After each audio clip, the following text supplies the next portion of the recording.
Finally making some headway on this. Seems like everything's been holding me up.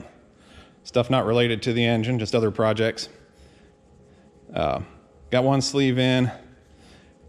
Got my projection good. I measured beforehand. I was at 0.183 for depth, and the sleeve flange is 0.187, so it should have stuck out 4.004. Wanted to measure that before I stuck it in there with the Loctite and not be able to get it back out, and my depth gauge is giving me about 0.004, so that worked out good. Everything seems to be consistent on depths on these these lands for the sleeves, so should be good to start sticking more sleeves in. I do have the bolts or the nuts on here to clamp them down to make sure they stay down while that Loctite is setting, because that could they moved up any and set that way before I got the heads clamped down on them, that could really make for a bad day. So I'm gonna stick another sleeve in. Got to get the Loctite in the hole and on the sleeve and slide her on down.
The sleeves are all in.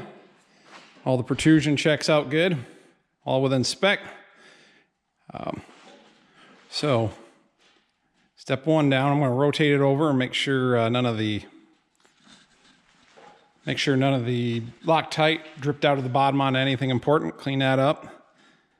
And then I can put the piston squirters in. Just a little bit of dribble from the Loctite. I'll get that cleaned up, and I can get the piston squirters in, and then I'll probably I can't slide the camshaft in because I gotta have the crank in so I can get the front plate on, then put the camshaft in.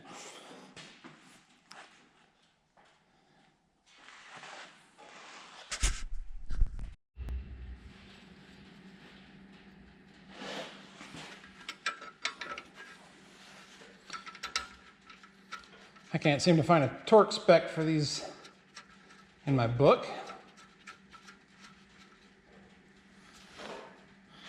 Guess I'll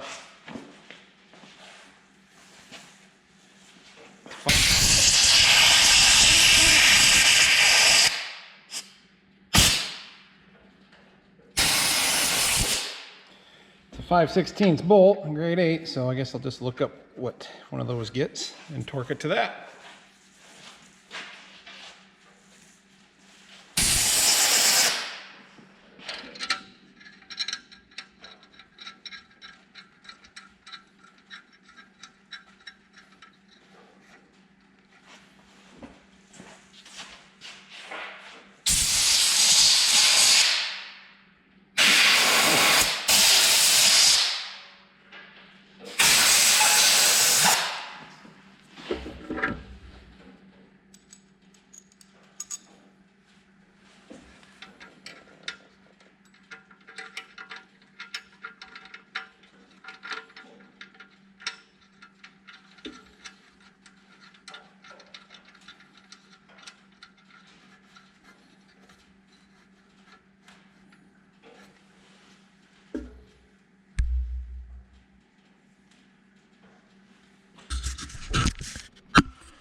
Well, the answer is 18 foot-pounds.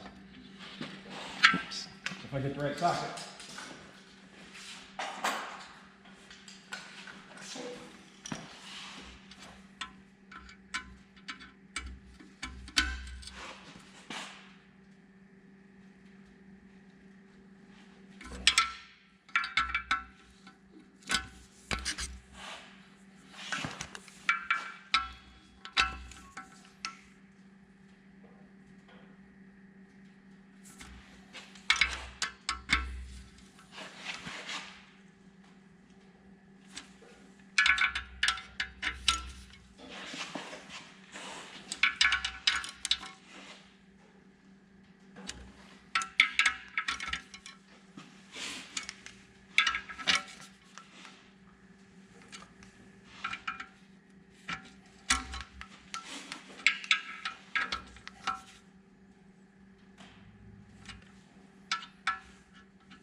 There, oil jets are all installed and torqued down.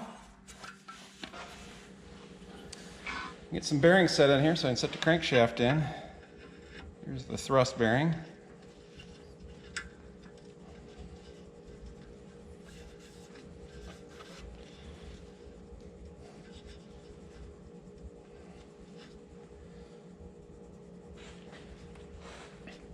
You definitely want to make sure there's just no dust or dirt particles on these mains, because well, I can throw in some clips here, but a few years back I did my 1955. I was leaking water into the oil pan, and so I tore it down and did the updates on it while I was in there, and supposedly I only had a little over 1,000 hours on an overhaul, and for the majority of it I would say yes, that was true, but there was a lot of wear on a couple of the main bearings, and so took the block in, had it checked for line bore. The block came out all right. Had the crank checked out, and they couldn't find anything wrong with that. It was actually in pretty good shape, within specs for what was it, 10 under, but it was on the loose side, and my crankshaft guy felt that the previous person had probably turned it a little on the loose side. He didn't think it was from wear. And so we went to 20 under, I believe, on that, but just could not find anything wrong. And the machine shop guy said every now and then you just find one where it's, you know, someone didn't do a good clean job, and so a little fleck of dirt under there raises up the bearing. It might even only be a couple thousandths, but that's enough to make it rub and start wearing out prematurely. So, something to watch out for. I gotta say, these bearings were very well packed. They're in a box with peanuts, and then this around them. It's like high quality paper towel, basically.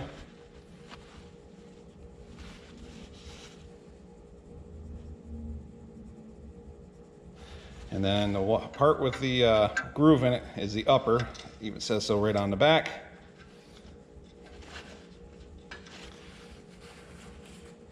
Another thing to watch out for. I've heard of this happening to guys where they get the wrong kit, and maybe the bearings are for a different application, but they fit and they don't have the holes in the right spot or something like that, and that can be a disaster. My 1650, when I overhauled that, I got the wrong set of bearings and fortunately caught it inspecting them beforehand, so no harm, no foul. Just swapped them out for the correct things. That one's the standard. Crank was in real good shape, so we're sticking with standard bearings. I better mark these boxes so I can keep the pairs together.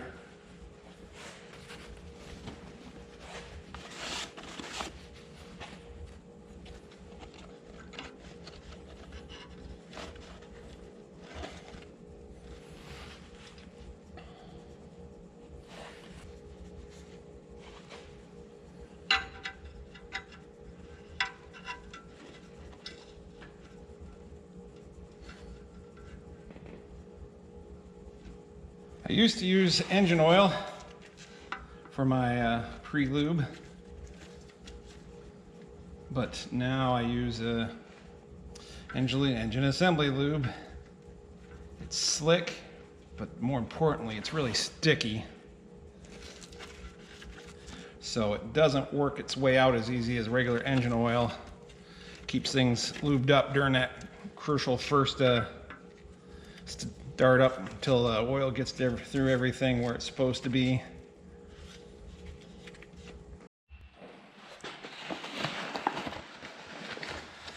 I'm lifting this one with a cherry picker because this crank is heavy. I've been moving it around by hand, but I don't want to pinch a finger or take a chance on dropping it while I'm trying to get it in here.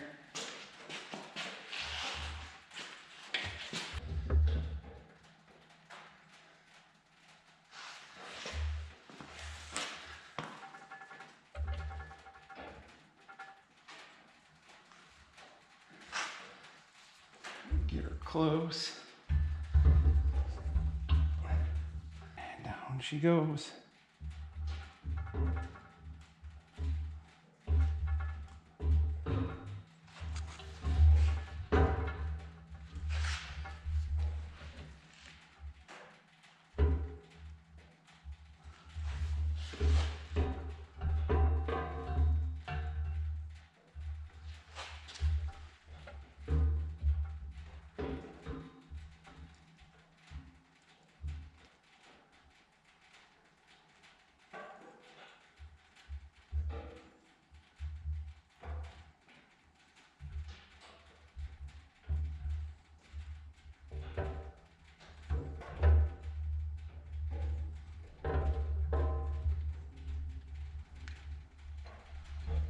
There.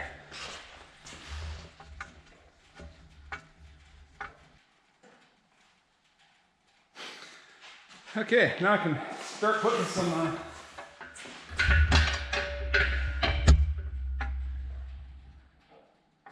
hope I didn't block your view too much there. Start putting some main caps on.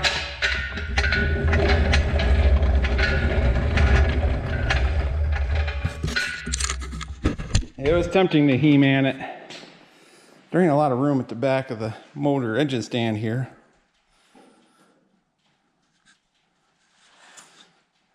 Ain't worth losing a finger over. All right, let's start rounding them up. Start with the thrust bearing. Little pre-lube there. A little bit on the threads, a bunch more here. Man, that's sticky stuff. I bet I have to get another bottle before I get done.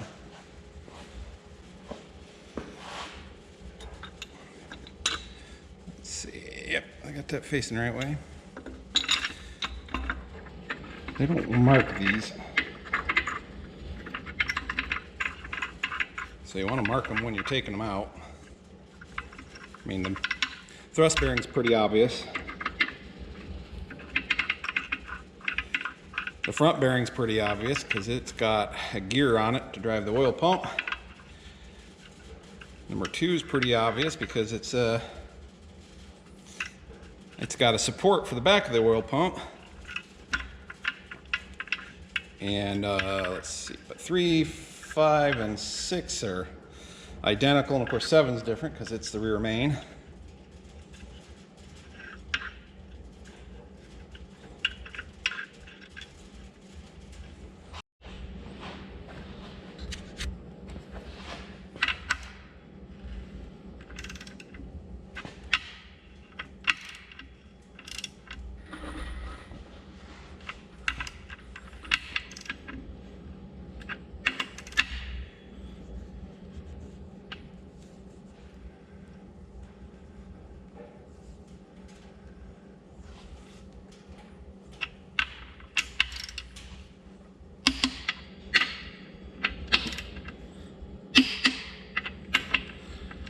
Book says 135 to 140 foot-pounds. I got her set on 140.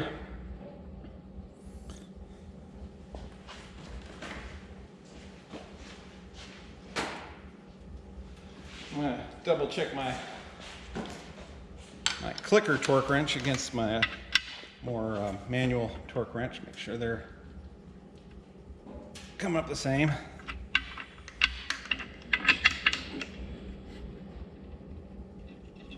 Pretty darn close. This one, but it's also reading just a little past 0. So yep, the clicker. They seem to agree with each other. That's always good.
Well, number 2 main here gave me a startle for a moment.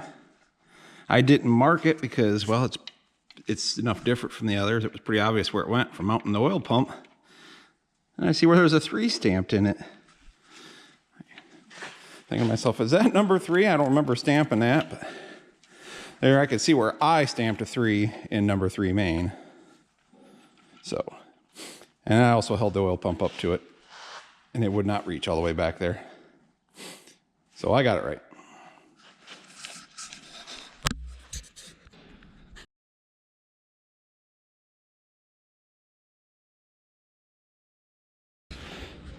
All right, before I can put number 1 on, which sits on here, number 1 has the drive gear that drives the oil pump off the gear off the front of the engine or crankshaft here. There's a plate that goes in.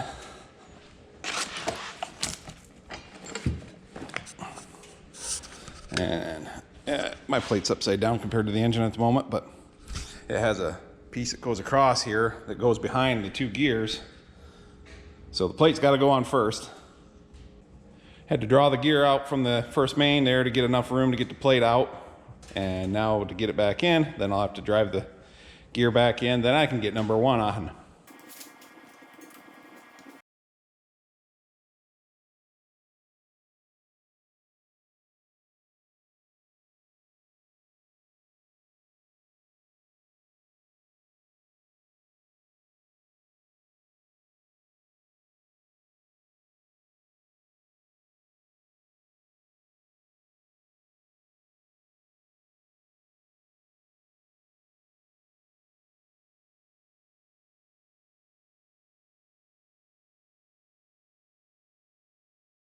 Now the rear main has these little seals, that little rubber strips that go along each side of it to seal the block back there, keep oil from seeping past there. So I got to get those in.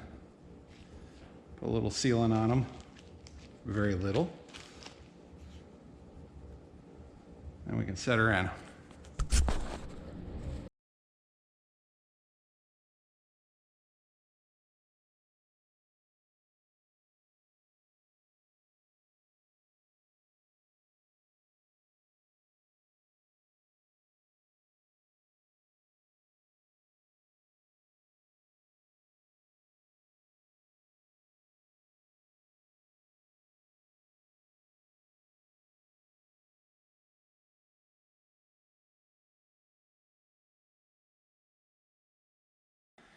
There.